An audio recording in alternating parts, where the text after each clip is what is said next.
Welcome to I Just Watched. I'm Joseph. We're about to discuss Loki Episode 5, Science Fiction, Season 2, the penultimate. We're almost done skis with the second season. There's already talks about Season 3 and how this affects the future of the MCU currently. However, spoiler warning just in case you haven't seen the episode yet, but let's get into it. So for the most part, I feel I made it pretty clear that my favorite part about this season has been Victor Timely. This variant of Kang. Episodes 3 and 4, when he shows up and he's in, have been my favorite, my preferred. I thought the build up to that actual explosion that is the loom at the end of episode 4 was a bigger, more serious, more felt event. Like, that kind of made me feel like, oh snap, what's gonna happen? Like, that gave me those Infinity War type vibes, more so than what I've been reading online, people saying episode 5 did that when everyone's getting noodled. And I say that not for a lack of care, it's just this episode to me didn't feel super important.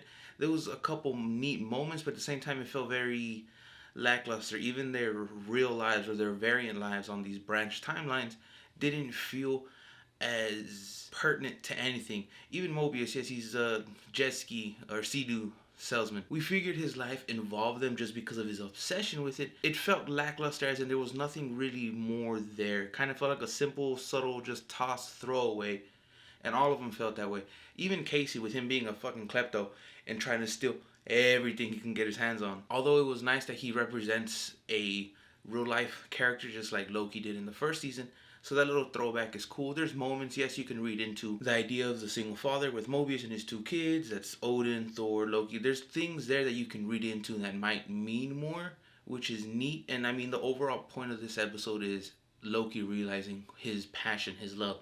It's not for the TVA, it's not for the mission, it's for his friends, it's for his people, it's for who he thinks or who he considers his family now, which is great. I like that part. This whole episode just leads to him time slipping again, figuring out how to use it, and then we jump back to right before Victor Timely gets noodled and it ends. So I get where it's going and they're giving him this new power, so to speak. It just felt like a whole episode to hash it out after the previous episode ended on this big moment of literal explosion of time as we know here.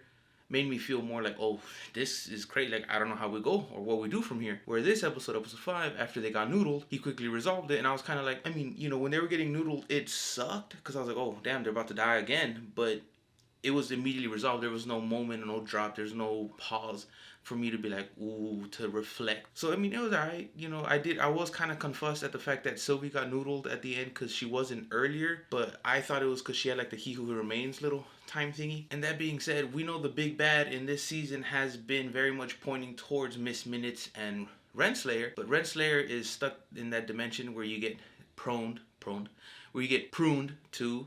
And Miss Minutes is rebooting, to best of my intel.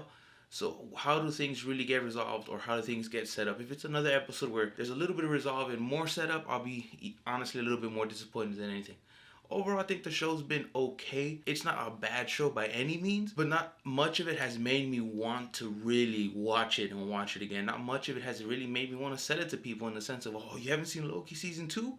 You gotta watch it. No, I've been telling people for the most part, episode 1 and 2, meh.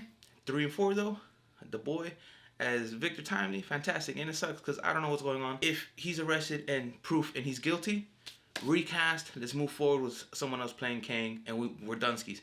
If he's proven innocent, just move forward with him. He's killing it as of right now. So I don't know which way that goes. I haven't read anything about it. I don't have any information. I know very little. All I know is what the accusations are or were, that there was proof for and against it, and I think he just got arrested. I don't know, honestly. So if you know, you can let me know, please, where that's siding, because this whole they want to pivot to Doctor Doom thing I've been reading online, I think is a horrible idea. Just recast. Worst case scenario, if he is a piece of shit who gets arrested for doing something like that, recast, move forward. He's proven innocent and he's free and there's nothing there, push forward with him. I think it's really simple.